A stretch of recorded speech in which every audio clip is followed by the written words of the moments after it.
आज आपण आजीच्या गाठोड्यातील चाणक्यांची रेसिपी बघत आहोत.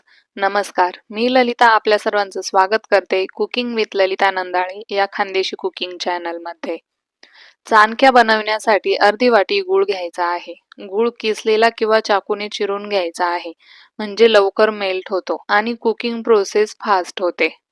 गुळात 1 वाटी पाणी ॲड करून घ्यायचे आहे.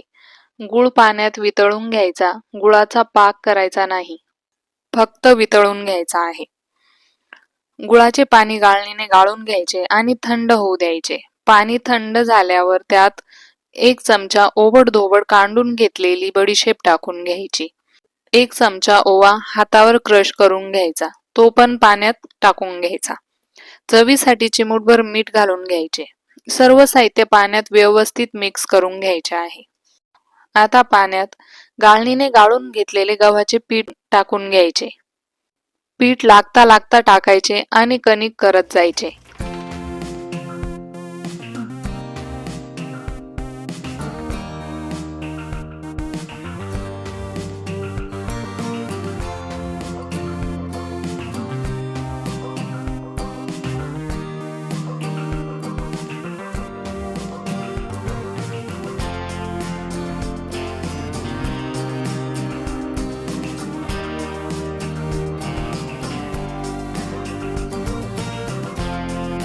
दोन वाटी गव्हाचे पीठ लागते सर्व पाण्यासाठी. थोडंसं तेल लावून कणिक चांगलं मऊसूत मळून घ्यायचे आहे. चपाती करण्यासाठी कणिक करतो त्या प्रकारे. जास्त घट्ट गोळा करायचा नाही, नाहीतर चाणक्या वेलायला कठीण होतं.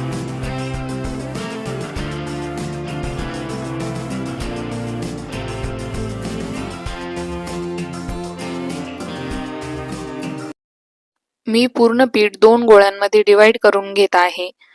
आपल्याला किती मोठी आणि किती जाड चपाती करू शकतो त्या प्रकारे गोळा डिवाइड करायचा. पराठा जेवढा जाड बनवतो तशा जाड चाणक्या आल्या पाहिजे. चपाती सारखं लाटून घ्यायचा आहे.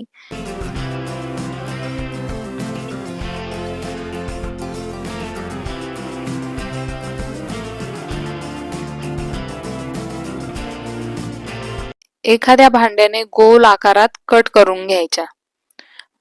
पारंपरिक पद्धतीने चाणकीचा आकार गोलच असतो, परंतु तुम्ही तुमच्या आवडीप्रमाणे आकार देऊ शकतात.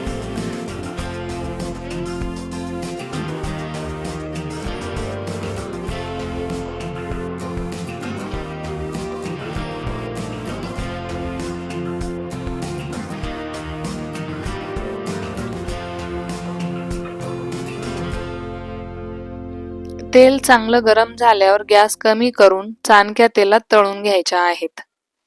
तेल जास्त कडक नको, चाणक्या जळू शकतात किंवा आत कच्च्या राहतात.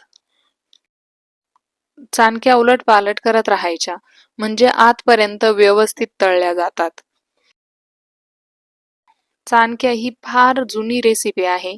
70 ते 80 वर्षापूर्वी सणासुदीला गोडाधोडाचा पदार्थ म्हणून बनवत असत. खरं तर चाणक्या दुधासोबत खातात, फार छान लागतात. पण आता त्या दुधासोबत, खीरसोबत, बासुंदीसोबत किंवा श्रीखंडसोबत खातात. तुम्हाला ही रेसिपी कशी वाटली ते कमेंट करून कळवायला विसरू नका. रेसिपी आवडल्यास लाईक, शेअर आणि सबस्क्राईब नक्की करा. धन्यवाद.